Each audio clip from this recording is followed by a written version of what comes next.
So elections are coming up. We have our team here to talk a little more about what that looks like. If you're interested in joining, there's something for everybody. We have fundraising, communications, events.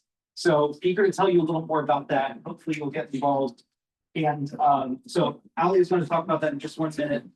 Fundraising side of the house, we have the FNA silent auction, which is our second year. Did anyone do this last year? It's like a kind of like. All right, we'll check it out this year. So join our mailing list, number one. Go to Fishtown and sign up for our mailing list. The silent auction is really cool. So local businesses donate items, services, gift cards, and then the community gets to bid on it and take home a really great prize, a really great gift. And then 100% of those donations go back into the community, go back into programs, services that we want. So that will be opening up in early November. So we are looking for donations from local businesses. So if you are a local business, if your neighbors with a local organization, they have something to donate. As an example, we had Lloyd Restaurant last year donated $100 for a great meal. We had some of the other local restaurants, bars donate items, some of the local shops. So if you know anybody, please spread the word. We'd love to have donations again. 100% of everything that comes in goes right back out. Community events. Allie Hamzik is here. She's one of our board members. I asked Allie if she would talk a little bit about what it's like to be on the board of FNA, what are the responsibilities, and just to give a snapshot of what the elections process looks like, and answer any questions if you have. Thanks, Allie. Thanks, John. Hey guys, I'm Allie. I am in my first year of my board experience on FNA. As John had mentioned, it's a 2-year term. And we have our elections coming up. So I just wanted to share just a little bit about my experience. For me, it's been a really rewarding experience. I was a little bit nervous about it at first. I have 2 little kids, a 3-year-old and a 5-year-old. So they keep me busy. Also having a full-time job. I'm very nervous about joining, but I have capacity for it. I'll tell you although it is a commitment, you are spending time at board meetings, you're coming to these meetings. It's been just such a rewarding experience for me. And I think has added a lot to my life, being able to give back to the community and being able to meet a lot of folks in the neighborhood that I wouldn't have normally met in my day-to-day life. It's been some really fun experience being able to work on different projects with our board and all of our committees, and just kind of getting the opportunity to work on things that interest me most. So it's been a great experience, and the elections are coming up. I just want to share a little bit of info on what that looks like. If any of you are interested, we'll have more information on the actual dates coming out. We're still finalizing those. The way the process works is that we'll have a form for nomination where you can nominate yourself, or if you have a friend or neighbor or something that you think would be great, serving on the application first, nominate them to that process as well. The actual election will take place in November at our community meeting at that time, and we'll share all the key dates during emails. There are lots of opportunities on the board. Once the board is elected, we do the actual appointments and electing the officer positions. Officer positions are president, vice president, treasurer, reporting secretary, communication secretary. That's all of them. And then another opportunity would be taking a position as the chair of one of our committees. So we have safety, beautification, communications, outreach, and so great. I was like, you know what I would say? That's a God's so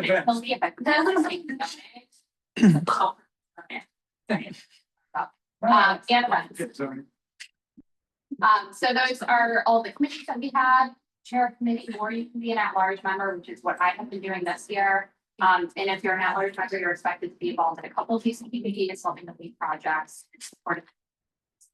Other than that, to be eligible, you have to have attended at least 3 meetings or volunteer participating in our volunteer projects throughout the past 12 months. You have to have, correct me if I'm wrong, John, I think been a resident for the past 12 months, is that right? Yeah. And be a verified member, which also requires the residency. I think that's it. Did I miss anything else that you guys want to mention? Any questions that you guys have? Is anybody considering joining FNA? Great. Allie will be here. Good for them. All right, cool. And feel free to speak to any of us, to me if you guys have questions or, help. Okay, thanks, guys. Thank you, Evan. Well done. Yeah.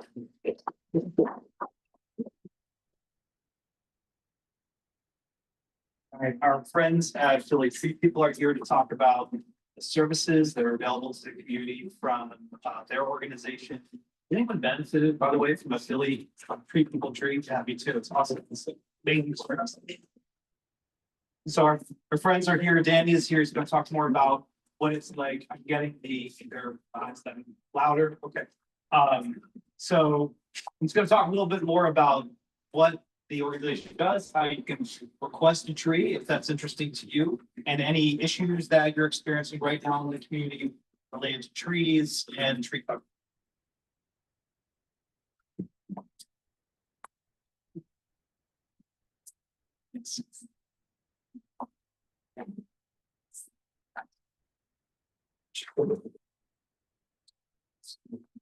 Oh, yeah, I can do that. Also, just a friendly reminder to silence your cell phone, since that can be very distracting for people trying to stay focused on what we first. But I love you so much. Okay, so my name is Danny Loge. This is Jenny Brown. We are both board members with the Philly Tree People. So, who is Philly Tree People? We are a 501c3 nonprofit, and we are a PHS tree tenders group.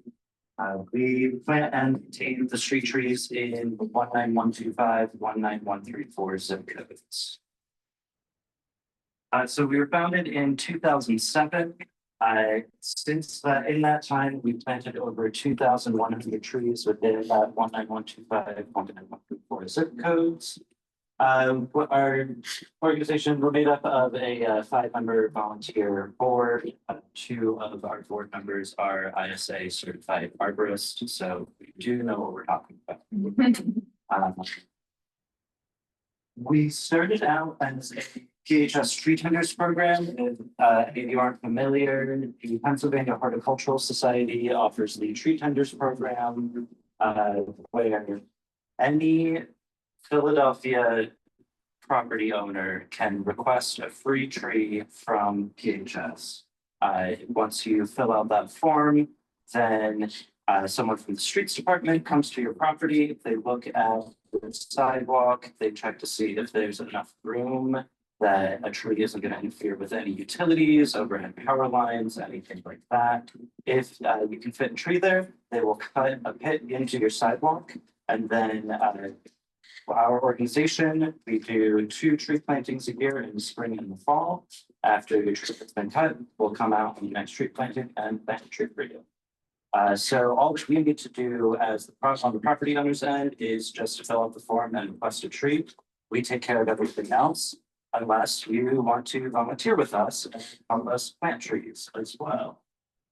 You can also sign up through the PHS website to become a tree tender yourself, where you can take a course on general tree care, how to plant a tree, and if your neighborhood doesn't already have a tree tenders group, how to start your own. Luckily for all of you, we are your tree tenders group. So why trees? Trees offer a number of benefits in the city. First, they help filter our air. As trees grow, they take in carbon dioxide, they release oxygen. This has been really vital, especially as we've been experiencing wildfire smoke this summer. Trees are our protection from the heat. Studies done in Philadelphia have shown that streets with trees can be 10 to up to 22 degrees cooler than streets that do not have any tree cover at all. Especially with climate change, this can be the matter of life and death. Trees also are a great source of nutrition. Some of you may have seen the neighborhood community orchard that we helped establish with other organizations at Country Park. Those trees are still small, but as they grow, they're going to produce even more food for us to eat. They provide a lot of habitat for pollinators and migratory birds. Linden trees, which are one of the more popular street trees in the city, they live all summer long, and if you're getting summer honey, it's coming from the linden trees. Trees are really vital to the health of our watersheds. Some of you may be aware that Philadelphia has a combined sewer system, and we're having increased issues with flooding. Trees help soak up rainwater. They help absorb that initial impact of rainfall. They can also help stabilize soil and riverbeds, protecting us from flooding. They're a great tool to improve mental health and wellness. Everybody just loves sitting under a tree. It's just trees are a really vital part of spiritual and cultural practices. I'm sure some of you have been to the Memorial Day practices at the Palmer Cemetery, which has some of the largest and oldest trees in the cathedral. Trees are a key to combating climate change. The main threats that Philadelphia is going to be experiencing from climate change are extreme heat, extreme flooding, extreme winds. Trees provide shade, close down, they absorb flood water, and they create a wind break, reducing the severity of our storms. So hopefully I have convinced you all to get a tree if you do not already have one.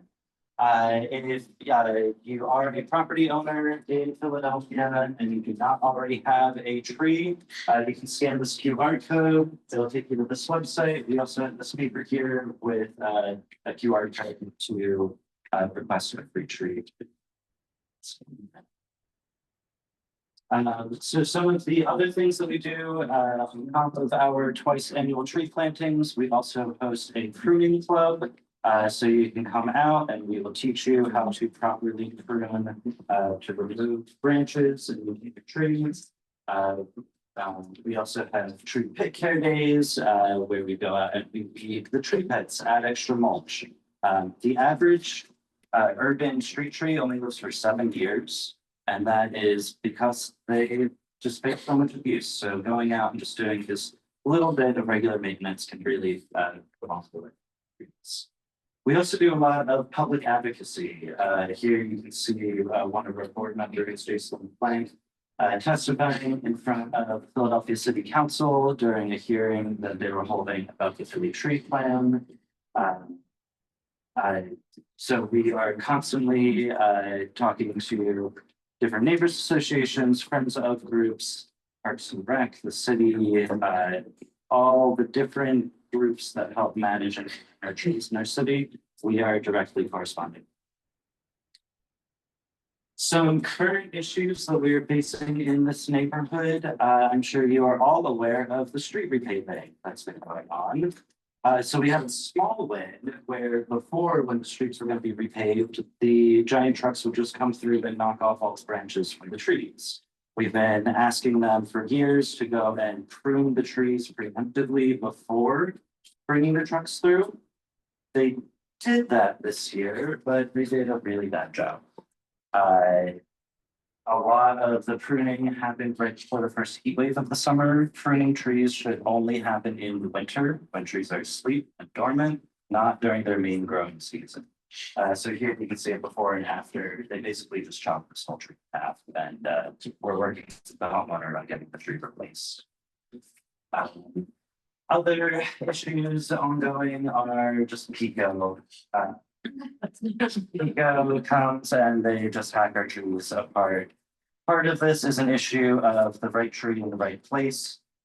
These were large canopy trees that should never have been planted under power lines.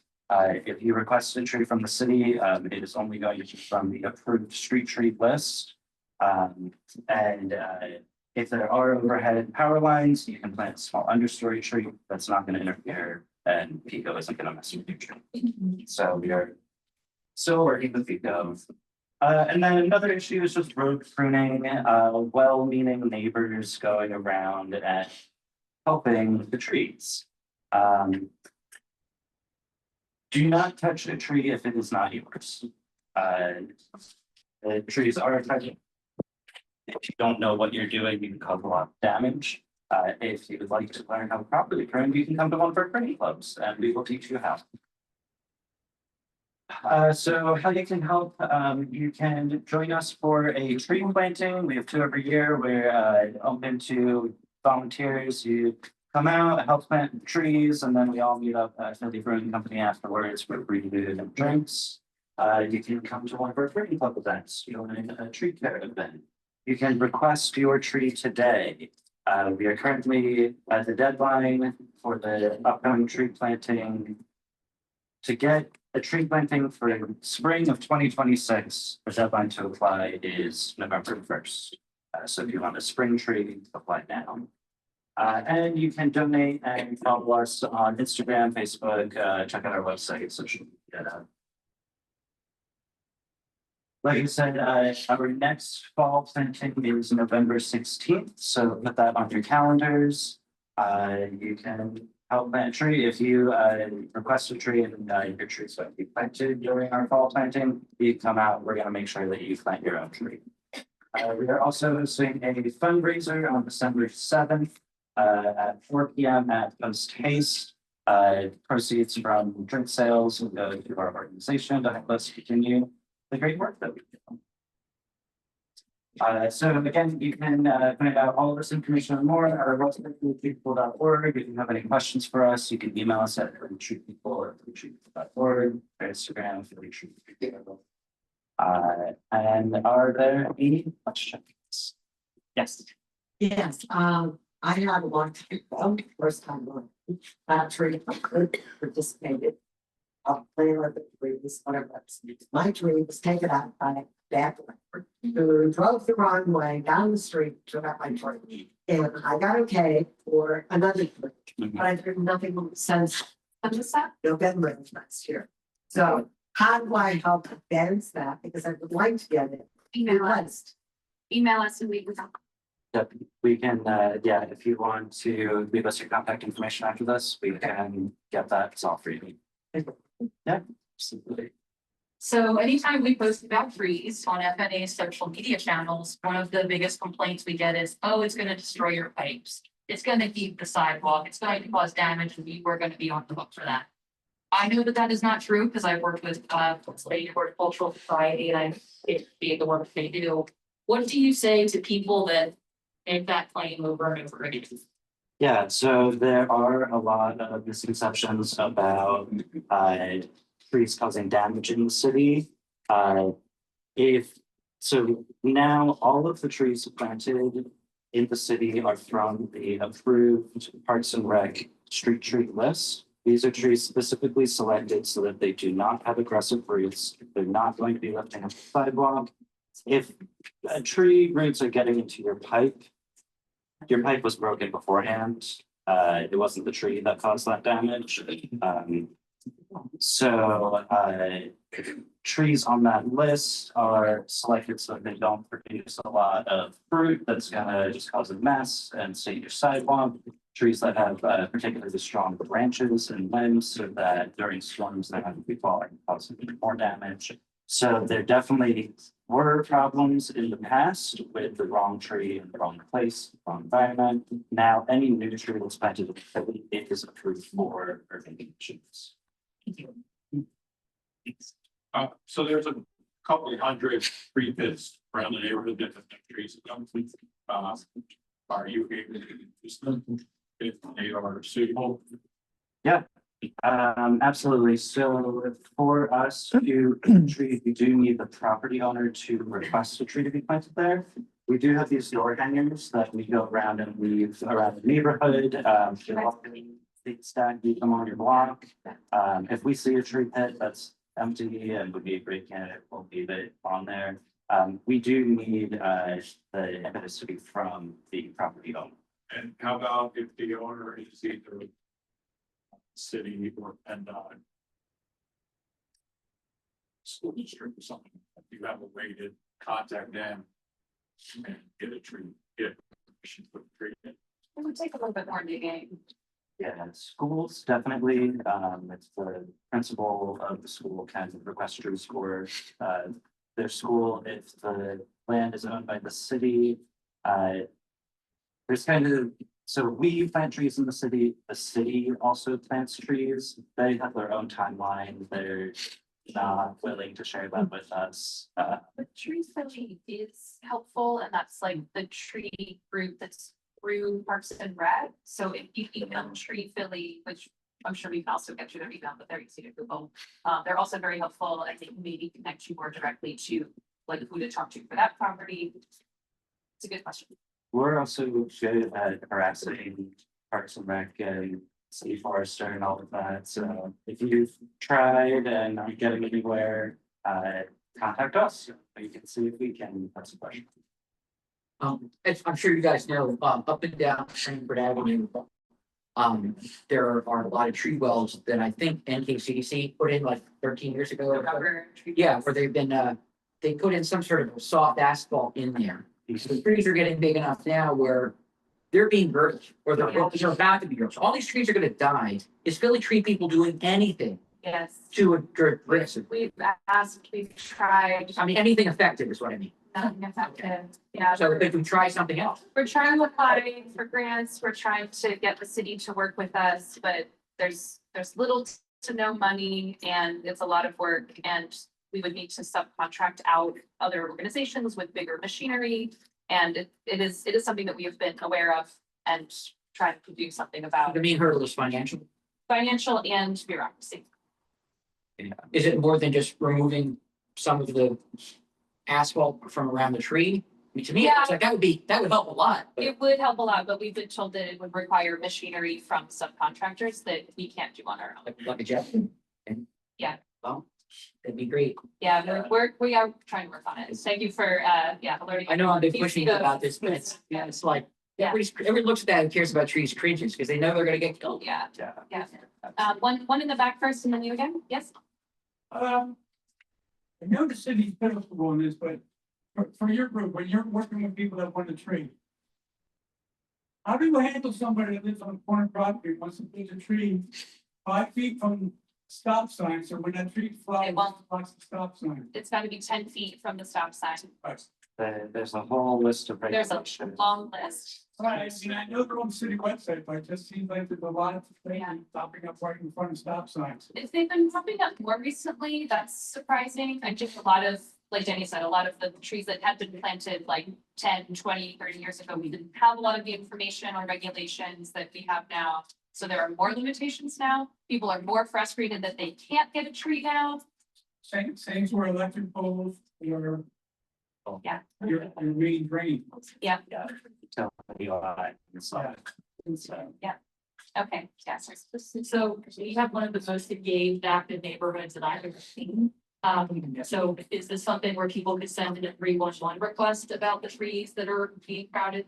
absolutely. Okay. We've definitely found that the squeaky wheel gets fixed. So as many voices as we can. I forgot to mention, something that we've been, compiling. A lot of neighbors have had their trees damaged from the repaving and just general streets work. We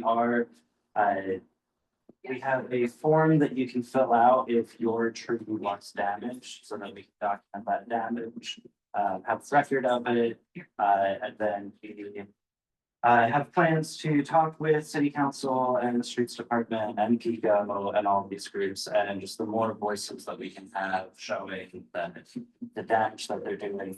I mean, it's our tax dollars going to planting these trees, so then our tax dollars going to destroying these trees and then replanting these trees. So as many people as we can get advocating for the trees and saying that we need to give them proper protection. That's, Yeah. I'm a tree advocate. I don't know anything about trees though, but I like. That's it. Are you guys a resource for trees that can have a plan? I don't mean on private property, but, for example, if you live at the rec center, there's a beautiful tree that's been here forever. There used to be 2 of them. And one of them, about 15 years ago now, It had grown so beautifully and then it became so much that the city came to choke it down. And I understood why that happened. I would like to prevent that from happening to the second beautiful wondrous tree that's here. If you guys are resource, if the rec center wanted to call and say, can you do one of your pruning workshops, or can you help us with this? Is that something that we could reasonably? Our pruning clubs are more like where people can use hand tools. The larger trees require a subcontractor company that can climb. And so unfortunately, when they get to be that big and they need substantial amounts of work, it can be quite expensive, which is part of the holdup with the city. Yeah. The city does have arborists that are doing that work, but it's slow going because there are not enough of them and they're not paid enough, and it just, but yes, 311 and, talk to Tree Philly, advocating for the trees that you see that need that work. Yeah, it's okay now. I don't wanna like the trees, But the preventative but maintenance. knowing the trajectory of the other one Exactly. 50 years ago, Yes. I was just thinking. No, you're exactly right. And we do also on our website have a list of resources, certified arborists, tree companies that we approve of, we've worked with in the past. There are things that you can do to protect a tree. You can get a track assessment, which is basically just somewhat, a trained arborist coming out, looking at the overall health of the tree. It's kind of like a doctor's checkup. Yeah. So we can definitely connect you with the resources to get that tree looked at and possibly get some level of protection. Awesome, thank you. Yeah. Okay, recently, Yes. yeah, the last week I was part of a survey that was funded by an AARP grants that looked at just very short area of Gerard Avenue and Palmer Street. Every single one of the trees, this was the issue. Because these were trees that were part of the project to me that was going to be where it was sustainable. And it all has the, the cement that not cement, but the tar, whatever. it was, The rise. forest. So Okay. trees that was 15, 20 years ago. Yeah. Now they've all grown out, they've all burst out and breaking up all this stuff. It's become this hazard.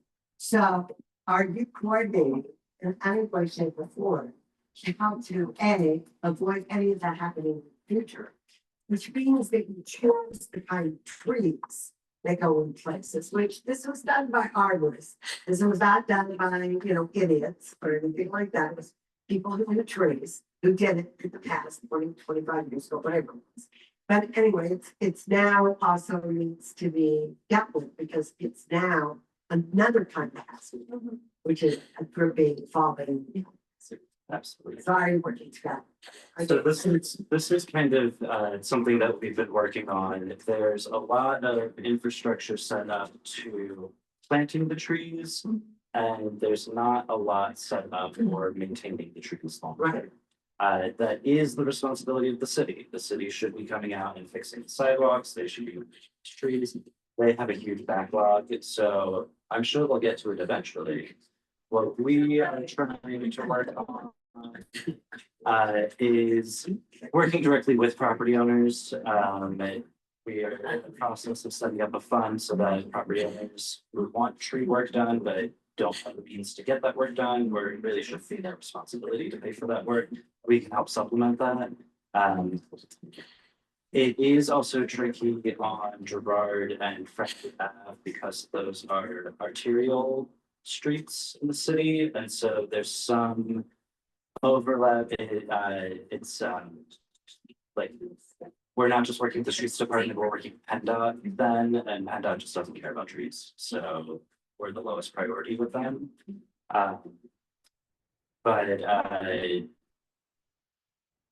That is something that we are trying to fix that And the issue is also that the city puts that responsibility financially and legally on the homeowner whose tree it is, which is not fair. And so that's something that has been addressed in the Philly tree plan, and there will continue to be city council hearings like the one that we showed with Jason testifying. So if you hear of those coming up and, you know, you'd also like to help, you know, advocate for homeowners having extra care and resources to maintain the trees that maybe we didn't know enough about 20, 30 years ago when they were planted, and they shouldn't have necessarily, you know, but like any kind of science, we learn more every day, every year, and we have to do our best with what we did before. So, one more, let's be done. I think we're good. Yeah, I think we're Awesome. just wrap Thank you it so up. much. Thank you for coming down. Thank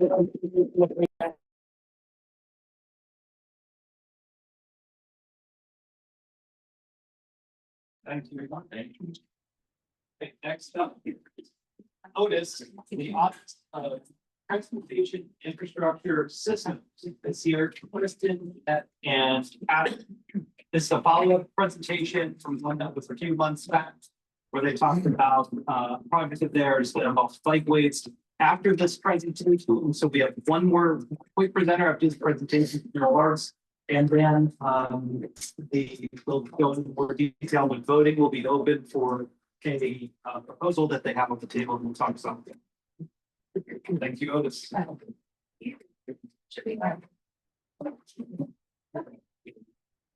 If I present while I'm sitting, is that okay? Yeah. You're really loud. I will be louder. How's that? It's better. All right.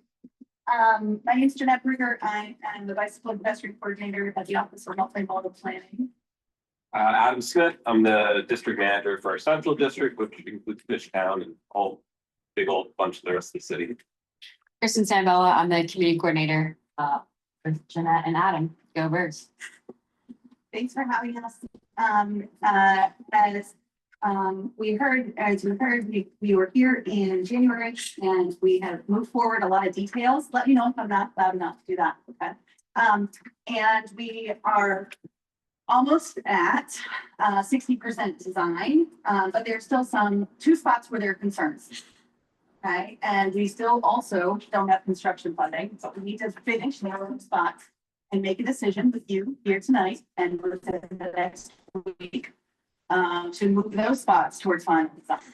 Okay, so we don't want to be in decision paralysis, and we have to figure out what's safest and best for the community. So we're going to do our best to explain that in a very clear way and get your input.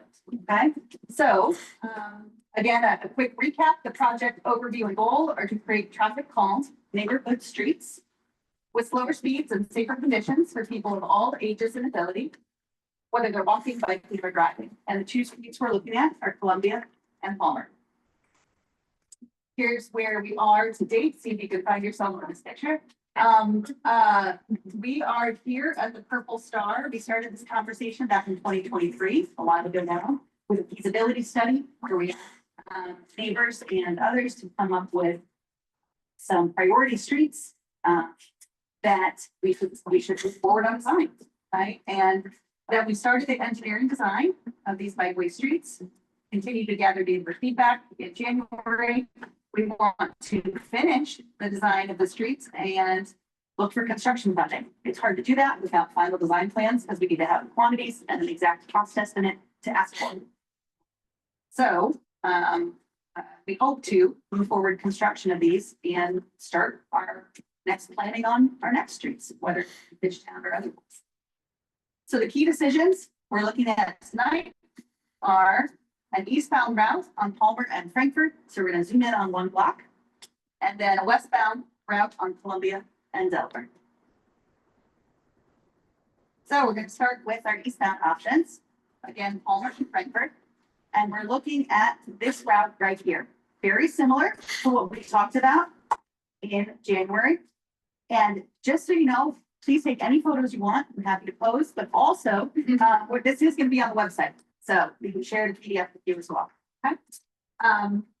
The route travels from Front Street down Palmer on the two-way section, crosses Frankfurt at Palmer, going to the one-way section, goes contraflow, so against the vehicle traffic, turns right on Step 5 up, and then left on Columbia. Here's our option one, or option A, okay? Is the parking separated layout. This is what you saw in January and a little more detail than you saw in January. And we've spent more time looking at this layout and the trade-offs. We're going to present them to you tonight so you can help make an informed decision. So the benefits are that these separate people biking and traffic, people driving, and it also provides traffic calming. So if you see the green, that's where people biking would come down here and then turn right to Zip-5. And people driving on Palmer Street would go this way. Still has 2 lanes of traffic, or I'm sorry, 1 lane of traffic and 2 lanes of parking. Okay. Some of the concerns that we've heard are traffic queuing, so long lines of traffic, right? Loading conflicts near the senior home. And we know that to make this work, we need some loading zones. So we've already talked to PPA and Newman Senior Home about additional loading, particularly on that side of the wall. Adam? Yeah, let's talk about, yeah, so obviously we heard people concerned about how this is gonna impact traffic. We got, consultants went and EBRBC went and collected a whole bunch of counts. So 2 kinds of counts. So one is, when they put the tube across the street, you drive over. So 2 counts on Palmer, 2 spots, 1 below Girard, like on the riverside of Girard, 1 on this side of Girard, to count a couple weeks worth of traffic, 24 hours a day. Account, we got all the data on how many people are driving on Palmer, right? So we got that. Then we also got turning movement counts at Palmer and Frankfurt. So the more detailed, who's turning left, through, right, in all directions, the pedestrians, the cyclists, all that data. That is for a day, 6 a.m. to 9 a.m. and then 3 p.m. to 7 p.m. to capture kind of the traditional peak times. We compared that to the tubes and make sure there's not like an odd time of day that's higher than the times that we counted, which there wasn't. Did you do during like school was out? Yes. No, we did not. It was thunder. They were on the summer, and I never counted when school was down. June, wasn't it? I believe it's early June. Yeah, so the last day of school, Yeah. the last day of school was June 13th. I believe it was early June. And we will check that and get back to you. Yeah, they just did the one, she lives right there, Palmer Street, I do. off of Delbert, and they just took them out. After, right before school So starts. there's lots of different kinds of, I didn't see her, but folks, there's lots of different kinds of traffic. Some expect happening at once. Yeah, so 2 different kinds of counts. We can get back to the details.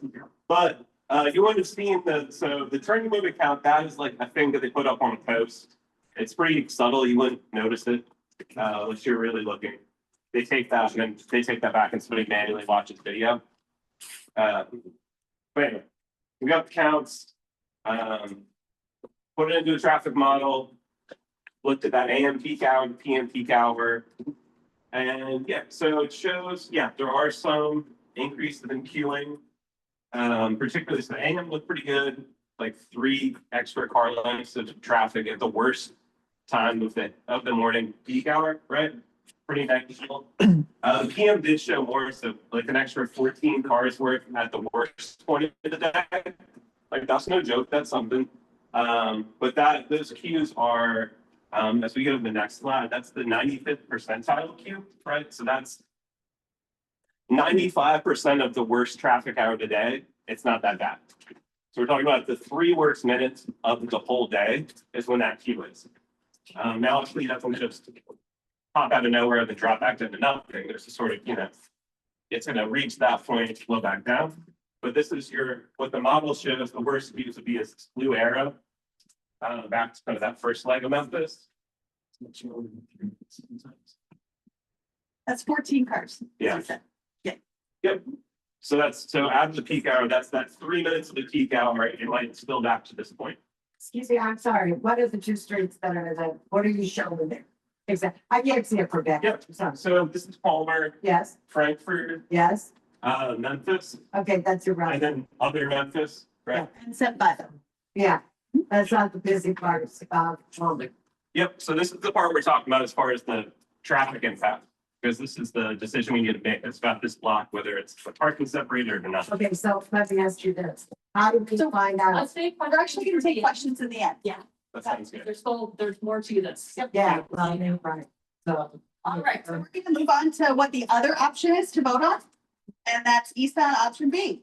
Okay, so again, we're just focusing in on this block for right now on Palmer. And we're looking at, the other option is a striped contraflow bike lane. Okay, what this shows is instead of having a parking separated, having a painted bikeway, what this offers is more flexibility for drivers to maneuver and pass any vehicles that are loading next to other vehicles that may be parked. So the trade-offs are less physical separation for people looking, but also more space for drivers means higher speeds. So this isn't our recommendation, but those are the two that we would like you to vote with me. Okay, sure. Can you talk about that one a little bit more? I'm sorry. Sure, no problem. Yeah, sorry. So, and I can. We worked all day. And also we're using words that you might not use all every day, so I understand. Yes, so let me go back and just show very quickly. As I said before, this is parking separated. What that means is on the park side, the drivers that are parking here are not at the curb. So there is a bike lane Between this, between the curb, between the sidewalk, and hold on just a second, and the parking space. So- And then back in option B, the parking is at the curb, and then the bike lane is over this way. Okay, yes, Not a question, it's a point of clarification. sure. It's the way you presented 14 car queue extension. Has nothing to do with this configuration question. But the order suggests that one is related to the other.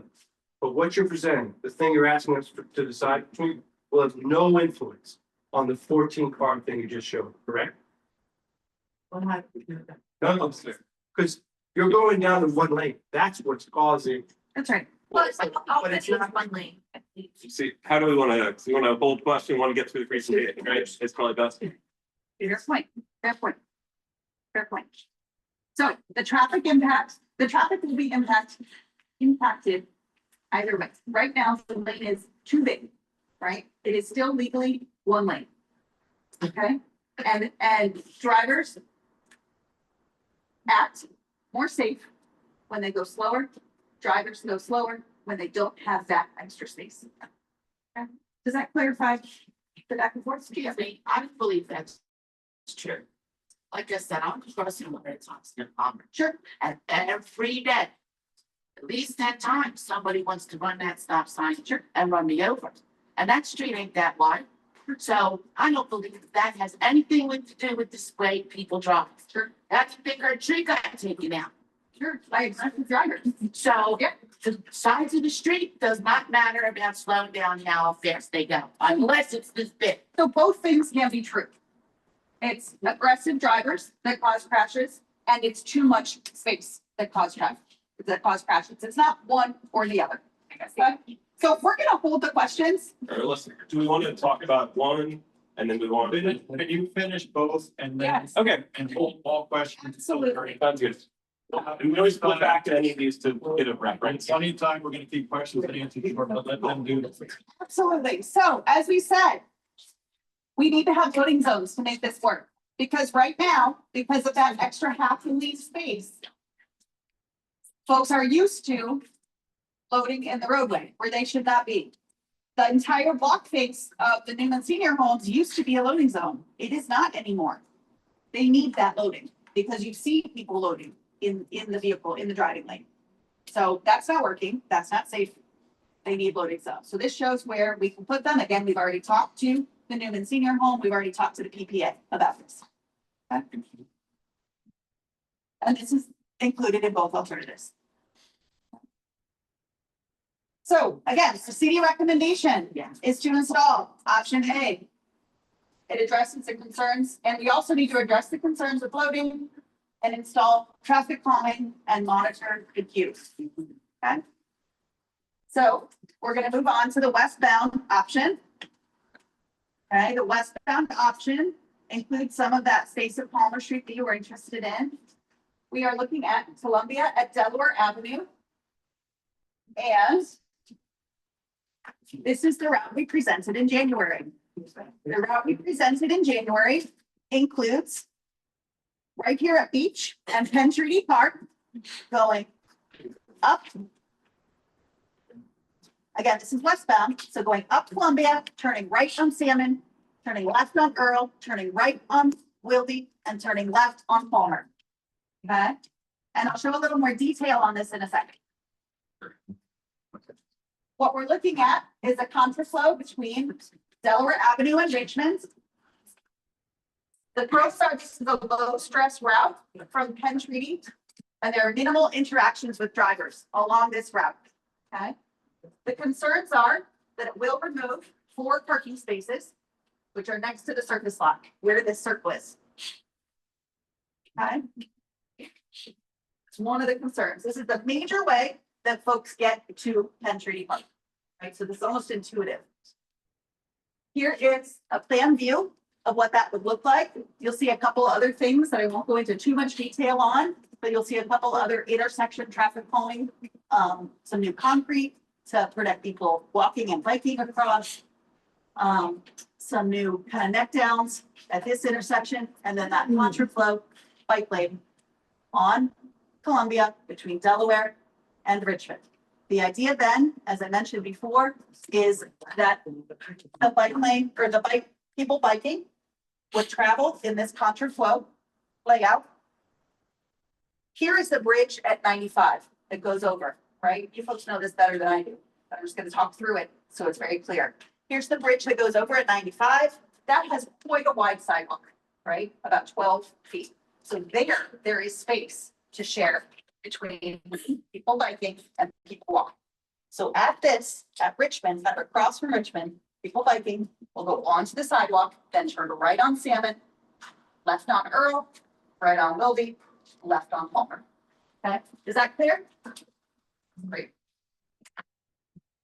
Here's the other idea, which I like this too.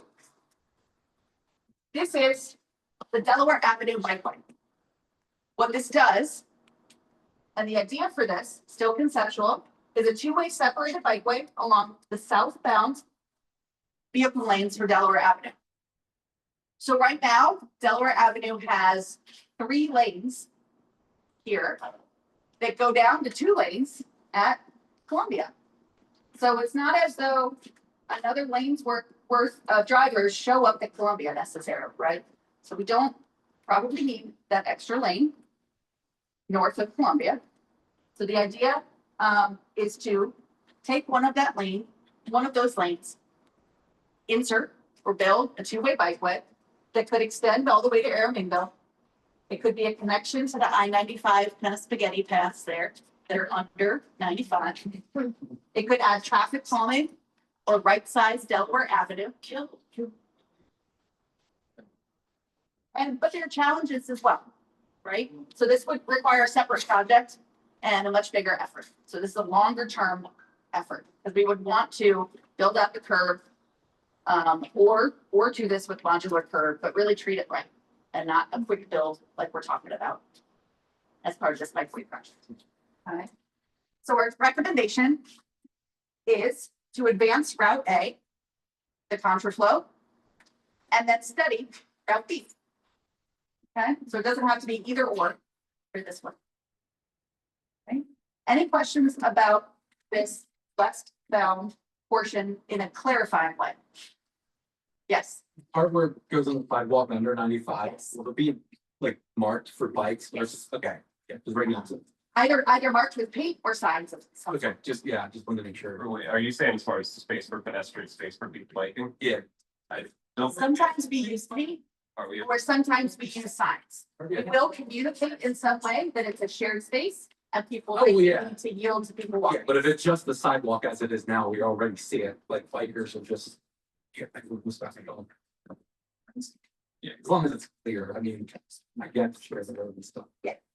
Yes, clarifying. I'm so sorry if you said this already, and did you do one of your studies at that We did not do a traffic study here because what we're really studying is take 4 parking spots or don't take 4 parking spots. That doesn't need a traffic I study. can say, as far as the Delaware Ave part, we just did like a high level, look at the volumes. Okay. When there's, so if you recall, so it used to be 2 lanes both directions here.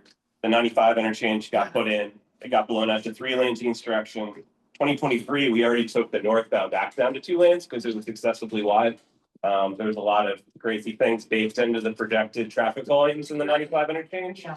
Which, Which is why I'm asking. yeah, right? so there's a lot of That's- overinflated volume is why it's why. That's the way I go when I commute. Yeah. And I'm not going yay or nay on this. I'm just, Yeah. we're just talking, right? Like, so what I'm just wondering is, even though that's 4 spots and you didn't have to do the study, is I'm just curious to know if you consider. That place is crazy. It is crazy. And as we go back to this, and I know that this is kind of hard to see, but we're looking into ways to better protect people walking and biking through this intersection. I'm so sorry, selfishly, I'm a driver and I'm thinking about myself. Sure, but you know what this also does? You know. It makes it more clear where you're supposed to go as a driver. I know where I'm supposed to go, but I'm not really not trying to, I should say, like, my concern about any of those areas, and again, we're just talking it out, right? Is, I'm going about my way, doing my regular old commute, and now we've got this whole new thing, so I just want to make sure that I'm safe and my car is safe, and that I am gonna get to work on time and it's not gonna get bananas with all the new stuff. Sure. I'm not trying to be. No, I understand, and I appreciate that, and that transparency is important. So what this really does is this is also bananas because it's so big, right? And this allows you to make the turns you were gonna make anyways, and it doesn't throw up an extra stop sign or stoplight. So that shouldn't be a concern. Okay, so. Sorry, I have a question. Sure. And I know said you didn't do anything with the up Columbia over Salmon, up Little Earl, over Willie up Palmer. You didn't do anything in that area, but there's already, Salmon is like the small street world. So where are you going to put a bike lane there? We're not, that is not a bike lane. But it's going to be traveled as bike, correct or no? People can travel there just the same way they can travel there today. In a car? As Yes. if they're in a car, same. As if they're in a car. They Okay, will not share the taking no space. parking, nothing. Nope, Okay. not taking any parking, and that's why we're zooming in on these 2 spots that today, because we're showing something different. Well, sort of, it's for changing the way the layout is, but on Salmon and on Earl and on Wildy and on Pearl, or I'm sorry, Palmer, we're not saying taking any of those lanes or anything like that. So there are not big layout changes there. What there will be are things like traffic calming. So painted bump outs and speed cushions. And now we still travel in the same space. Go ahead, sorry. Okay, now will there be rules for the bikers? I'll take my own asking. Sure. I'm crossing guard back at school. Yeah. Every day, I Yeah. get at least 4 of them. Yeah. That fly right through my stop sign when I'm crossing children. That's frustrating. With my stop sign up. Yeah, yeah, So one day, yeah. that I will be grateful to lose my job over it. Yeah. Nobody heard it, it's not gonna be. I understand. I will have. Drivers are all following the law all the time, so that's. So we're not. There are rules and there will continue to be rules. So I want to get to the end of this presentation. There's only 1 slide left. And then there's gonna be lots of questions and you're gonna be first. Good. Okay, so our next steps are moving forward together. And we're gonna move forward together by making some route decisions so that we can move forward final design, engineering design, and apply for construction funding. Okay? We also know we need to coordinate with PennDOT and look into westbound Route B and see construction funding. Okay? So here's how to vote. I know that one of the Johns said we might have ran out of paper. No, we didn't. Does everybody have paper? I have paper. All right. If you don't have paper, you can come vote up here. But if you do have paper, please don't vote twice. Vote once. Well, yeah, you guys got a great system. You have a guys great system. You have it covered. That's If right. you want a paper ballot, please come out if you don't already have one, otherwise. Okay, so otherwise, vote online, by ballot. That's right. Twice, we will find out. You can vote like We track everything, you have to be a resident of the neighborhood. You know, but Wait, Ready to free vote. Yeah, exactly. No. Just was in the back. Do that like we've done. You're gonna want to ask it. All right, and if you live in Germantown, you also cannot vote, Correct. right? So, Kristen, Right off with Lemonade. sure. Go for it. So if you see me, cross it out. So don't know, and never come to one of our zoning meetings. He's not We kidding. got 3 fail safes in the system. Don't mess the button. Don't mess the button. So just so you know, we're so thankful that Kristen actually went door to door on these routes and dropped flyers as well. So if this isn't the only, go ahead. Yeah, also just gonna shamelessly plug the city's website. If you like Google Fishtown, Fishtown Bikeways, like project website Philly. It'll bring you to our website, our city website. There you can find this presentation. You can find the flyer that we passed out, which has this QR code, right? If you guys have roommates, family members, whomever that live with you, neighbors that couldn't make it, they can vote virtually. Again, you do have to be a Fishtown resident. You will be verified. You have a week to vote. So you have a week from today to vote. I was not able to find this while looking it up. I came here explicitly because I couldn't figure out what the proposal was online, just from secretary. Yeah, today. Oh, okay. Yeah. I mean, So we're gonna take questions in an order and it goes 1, 2, and then whomever else opens theirs. That's a couple of questions. Sure. First, bike and drivers don't follow. Are they gonna put bike lane down tomorrow, or is it gonna be shared? No. It's just be shared. the street, just like today, you share the street. Speed cushions. Hold on, except the one block we looked at. I'm more worried about my, Yeah, it's the rest of it. like, I'm at A regular regular school, one corner, so the speed cushions they put in don't do a damn thing for me. Not a damn thing. Do you notice them not? They go, they don't slow down. Or they do, and then they hit the gas to take off after. I have bikers who stop, I have bikers who don't stop, and I have bikers who insist on riding on the pavement, and I'm not talking children. Sure. So if everybody followed the rules, it might be better. So I don't know if doing all this is gonna fix the problem. So community service acts for drivers and bikers might do some good. Like, how many people know what a stop line is? Stop there. I No. don't. It's the line at the crosswalk. Big fat white line, you're supposed to stop there before the crosswalk. Most people don't know, and they don't do it. So I don't care if you do this or not, just as long as it's not impacting me. Your answers are great. That's just my opinion about speed cushions. And there are people who follow and don't follow the rule. Thank you for your. I need to go take care of my dad. All right, Thank you. Go, go. Thank you. Thanks for coming out. Right here. All right. You're next. In the back? Yes. Red glasses. Oh, that's you? Okay. So, two days. All right, could you please, or if you have it, What's that? exactly put out what that map, what that bikeway is going to be? Because there's many differing views of like, okay, it's gonna take away all parking, or it's gonna be, we're gonna put this bikeway through.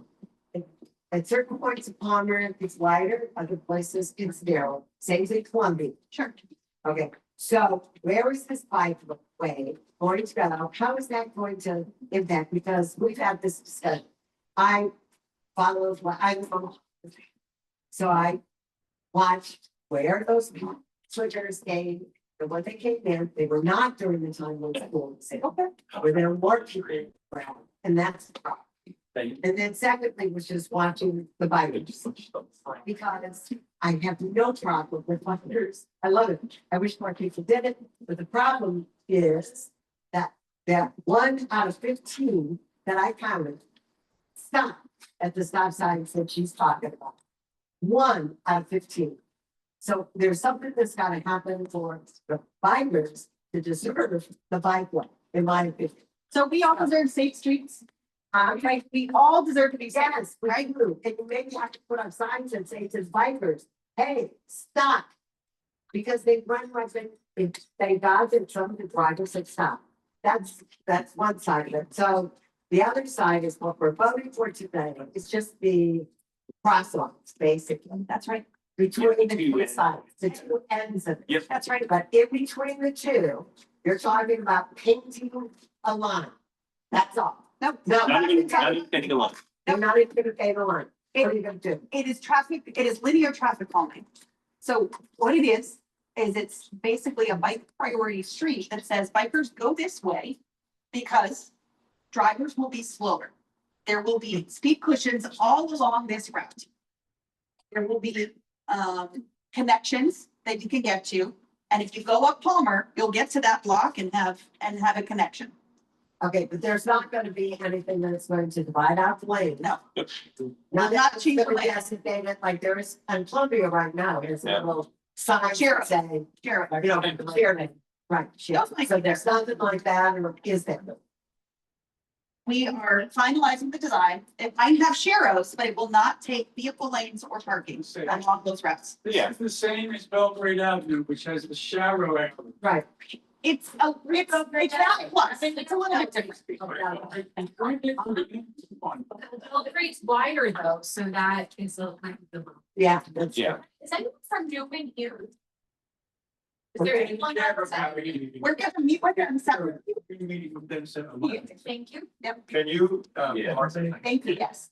So is this actually a binding vote that we're making tonight? Tonight and throughout the week, they're collecting votes, verifying, et cetera, and we will move forward with final engineering as a result of this vote. Yes, as a result of the vote. It's not an advisory, but we can zoning. That's right. Is it just a simple majority, one vote? John? I believe so. Defer to the RCO, so just leadership of how you guys want to take the vote again. we have to vote on it, but we're gonna go with what the community wants. If it's, but if it. Yeah. I do have a question. Sure. Yeah, and then So down here. we've had a couple of meetings on this. You've told us that you don't believe Frankfurt and Columbia is a safe intersection. That's right. You told us tonight that reducing lanes causes cars to go slower. We came back and suggested a traffic light at Frankfurt and Columbia, and we strongly suggested that you take out the lane on Delaware Avenue and that you prioritize them. So why wouldn't we vote neither and then no? And kind of force you to, instead of spending money on this, which you're calling a near-term thing, instead of spending money on this, get right to the solutions that almost everybody has said they want. The loss of the lane on Delaware Avenue and the traffic light at Columbia and Frankfurt. There's no opposition to them. They help the bikers, they help pedestrians, they help the cars, they slow the traffic down, they do all the things you say you're trying to do here. But you say they're too hard, and we're gonna do this near-term stuff and spend the money right now, instead of doing what we really should be doing. And I apologize, I should have said this at the beginning, I'm speaking as a neighbor, not a board member. Yeah, so, oh, yeah. So Frankfurt and Columbia signal, entirely plausible, but just to get you, because this still blows my mind. Like, the most recent signal project the city bid out came in $1 million per intersection. $1 million per intersection. Find somebody else. That's how expensive a traffic signal is today. Like, there's various reasons why that's expensive, but Somebody's making a lot of money. That's where it's well documented, right? yeah, so for a whole, putting a brand new signal somewhere, $1 million, that's a massive number of single figures. Like, that's way beyond the scale of the work we're doing. We're putting in a couple speed humps, we're bumping out some corners. That's a thing that can happen, but like, it's not, like, that's just a larger project than what this is. Similarly, Delaware Ave, great. We want to study it, but I'm sure you understand from going through how many like Gerard interchange meetings and things over the year and how long it takes to execute a PennDOT project. I remember working on it years ago. We have files from the 90s on it, and you know, here we are still going for it. Not that the Delaware thing will be an interchange, but still, a PennDOT project is going to take a lot longer to do it. We need this project to move forward. So if we move forward with just that option and didn't take those couple spots at Columbia, you're going to end up with a northbound or westbound, let's say westbound bikeway on Palmer, right? But there's not going to be a connection to Penn Treaty until we can fix Delaware. So there'll be a gap in the network until the Delaware thing can come along, because it's a separate project down the line. So to expand upon that a little more, and thank you so much, Adam, he's the detailed person for sure. To expand upon that a little more, and just underline what he said, we need to move forward on this project. And we need to vote on this project. And I'm sorry to point out that this says neither, we need to pick one. So on the first one, we gotta pick one on eastbound. Neither is not really an option. Why is neither? Why is he not? So you don't want to have a gap in the bikeway, So right? Respectfully. You don't want it to happen. You're right. Like, I don't know that that's speaking for everyone, like, neither needs to be a. Neither. Yes. Sure, but Dennis is first and then you're next. Could you go back to the eastbound route? Are we in this? So, yeah. The two options both present the same square footage type of lane space for bike lane versus parking. Yeah.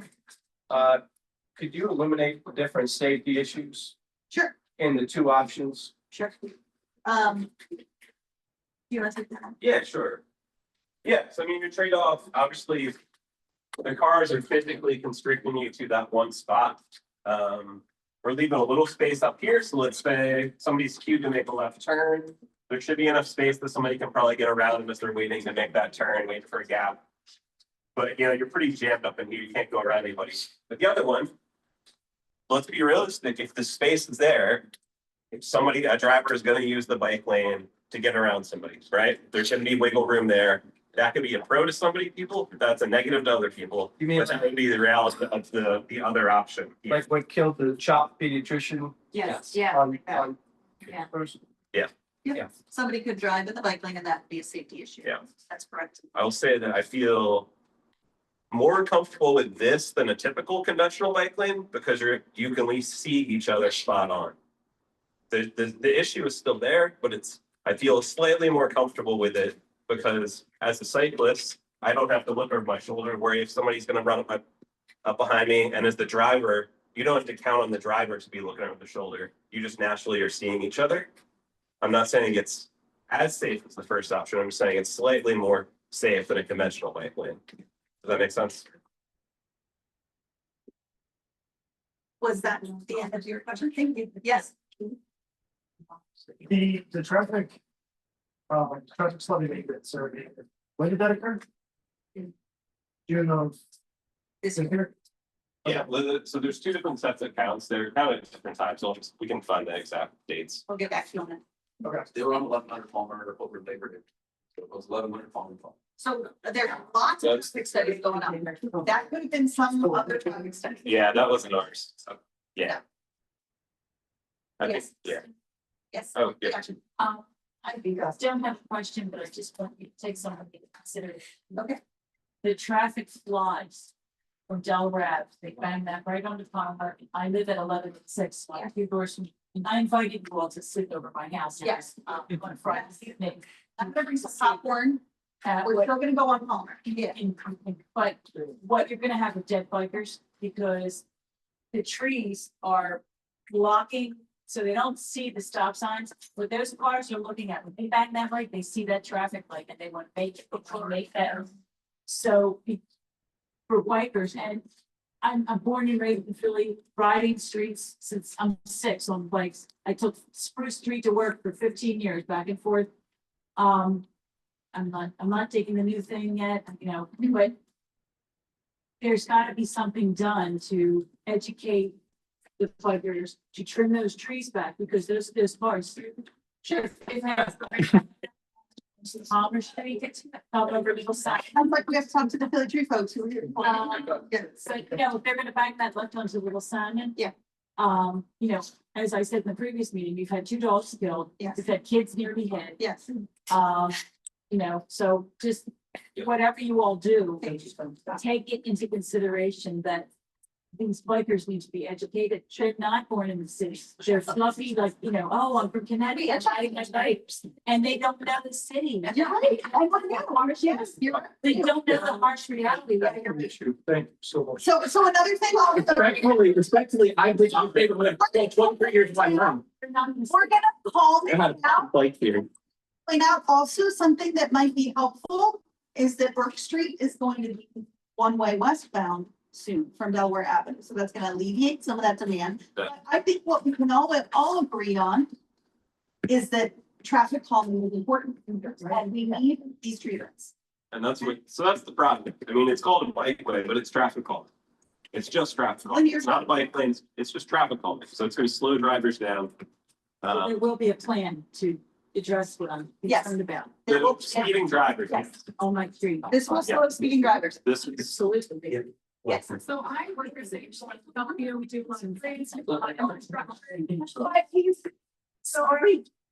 So I think what is a concern of mine, I think that, and the note that I wrote down was that B, option B is we have to, what is your rush? What's your KPI? You have funding, you have not. Doesn't sound like it is.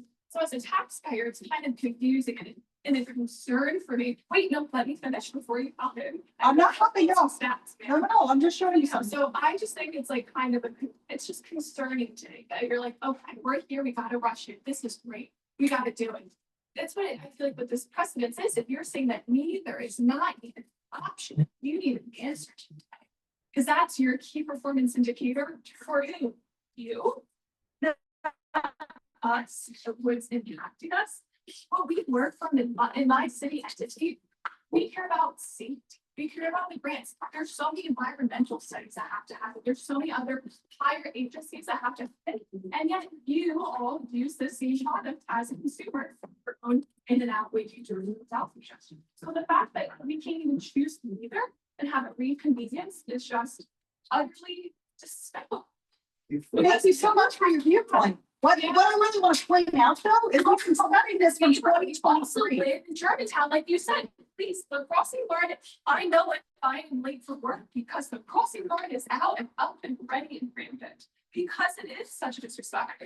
You know, you give a mouse a cookie, you're gonna keep on asking for more. Now I have to give you a bedtime story. It doesn't start with just this Albert Street. It starts with a one higher.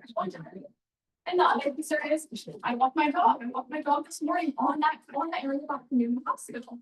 Have you ever tried to cross that street? I beg of you to get your little lot closed, cross that street over to Burns. This morning, she's on her for work. I'm gonna die in kills because people turn left and right. If we want to care about safety for not only you as a biker, for me as a pedestrian, actually turn signal studies. What's this? Yeah. 20. Quick time check here. 20. How much more? What do we have? We're done. This is it. Just take a question. Can you talk about next steps? I think we've got time for let's just go 2-3 more questions. Can you tell us next steps? Sure, but I do want to quickly respond. To that. We've been studying this since 2023. We came to the conclusion on a 2-year study. I'm going to finish if you don't mind. We've been studying this from 2023. This is our 4th presentation to this entity, the Fishtown Neighbors Association. Happy to show you the receipts, happy to show you the presentations. Folks chose Palmer and Columbia. We need to move forward with Palmer and Columbia. Yes. So I'm sorry I was late, and if you answered this before, my apologies. I'm driving on Palmer, everybody's going in one direction, and now bikes are coming at me. Yes. But you can't say no, bikes aren't coming, they're not coming at my car next to you, there's a lane. Right. But you guys know, we all live here, like, nobody's expecting anybody coming that way, including a pedestrian. That's always the problem, lanes change, but I'm just kind of, are there other places in the city? Where you're actually having opposing traffic in a one block? Great question. At a major intersection like Frankfurt and Palmer, where is that? Yeah, really good question. This is 47th Street at Springfield. So we have a contour flow bike lane. I'm sorry, what was that? 47. Yeah, 47th Street at Springfield. So let me clarify if you don't mind, finish what I'm saying. So this is 47 between King Sessing and Chestnut. We also have a contour flow bike lane on 30th Street between Chestnut. Between Chestnut and Market, which has a whole lot of traffic, probably a lot more than Palmer. So it's considerably wider than. No, this is one lane. This is 11 feet wide. Just like the one you're looking at right here, 47th Street. That's 11 feet, or that's 11 feet travel. Is the traffic in that area as dense as here? And is that as well? I could compare them both and get back to you. Yeah. There are a couple schools there. There's Baltimore Avenue where there's lots of pedestrians as well, a lot like Frankfurt. And I just have one like procedural question. Who decides what the eligible vote is? Does she decide or do you guys? We decide? do, we printed the ballot, we There's have, nothing to do with both. we have a report. So we can. Yeah, Somebody has a problem, I'll take the blame, because I'm the one that's doing all the time. Well, we can do what it says here.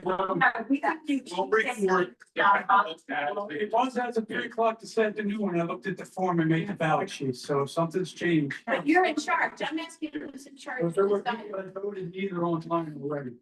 No, I'm just asking who's in charge of making that decision. I think you're right. Yeah.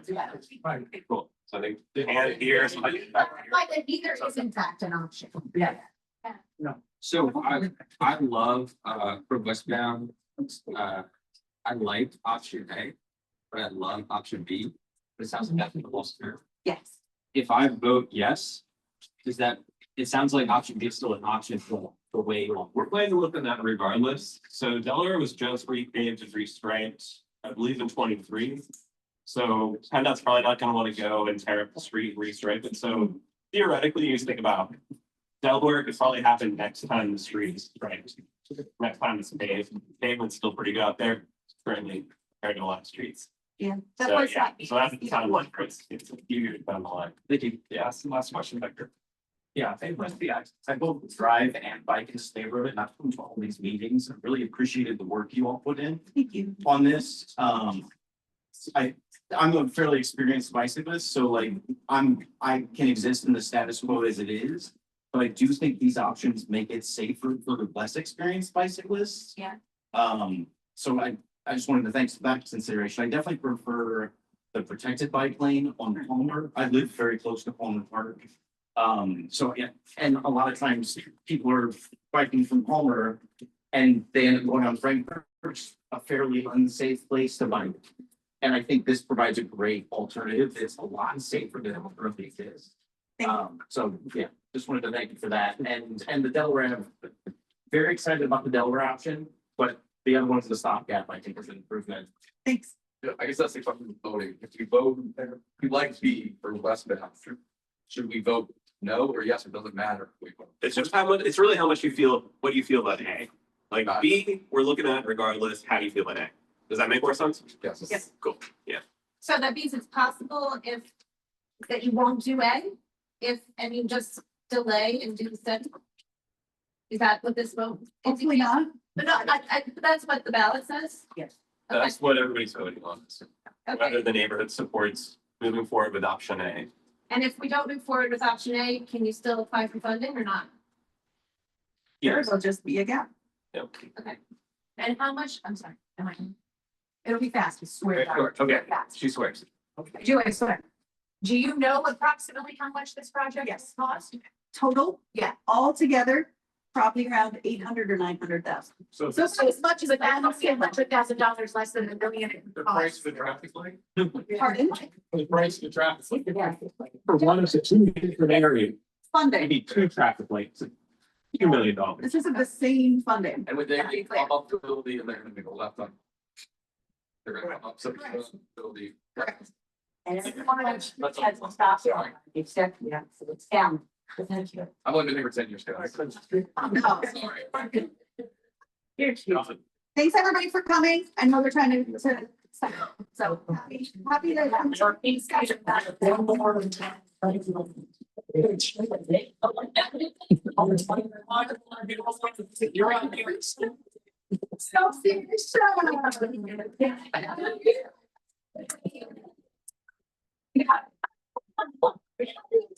It's your family, so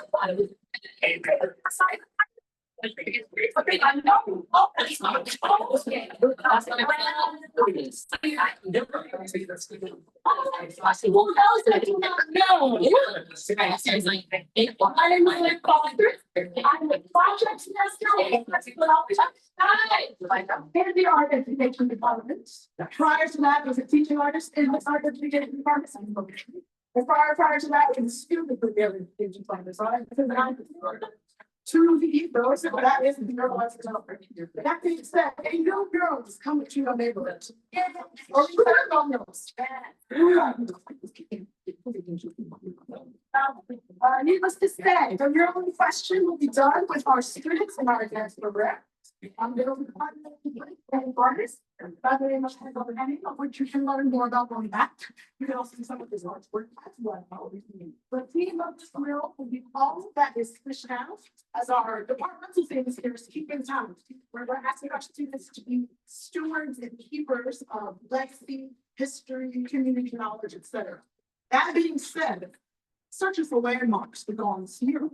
The idea that the mural is going to be a past and present iteration of Fishtown with some historical alignments. I know our almost secretary has mentioned about the I also know that there are a variety of old bars that have been transformed into homes. I just want to know, as residents, what do you want to see? What is important to you? And what we meet with our students coming to mid and late October, where we're going to be designing the processes. In addition to that, the map itself will also feature individual characters designed by all the students that'll kind of correlate with the various landmarks. So if we're going to do, guess who went to direct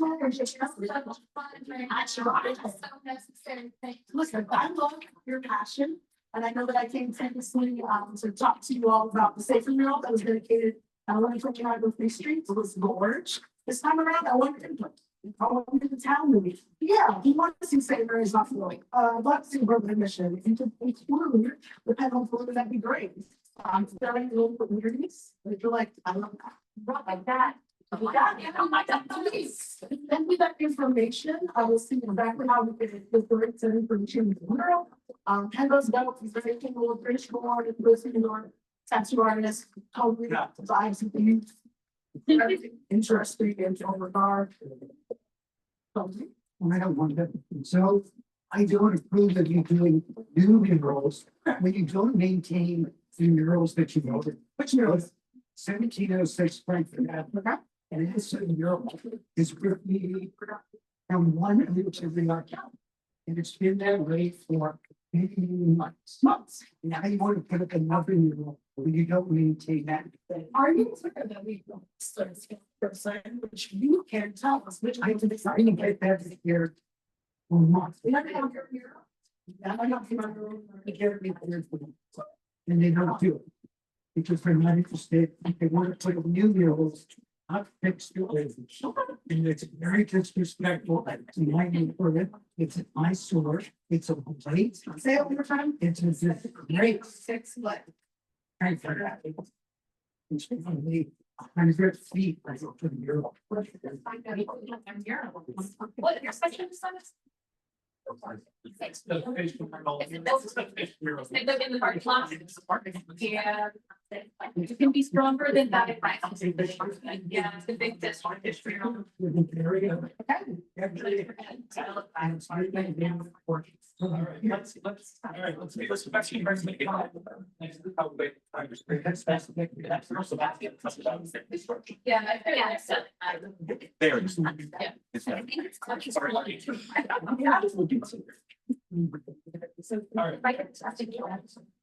That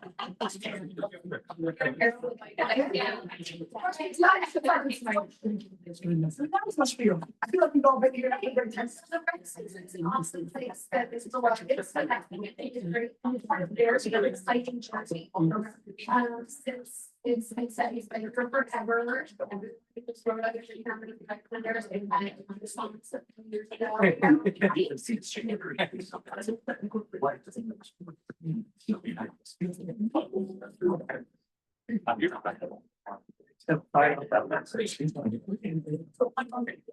Any final questions for Carol Lark? Thank you, everybody. Next meeting.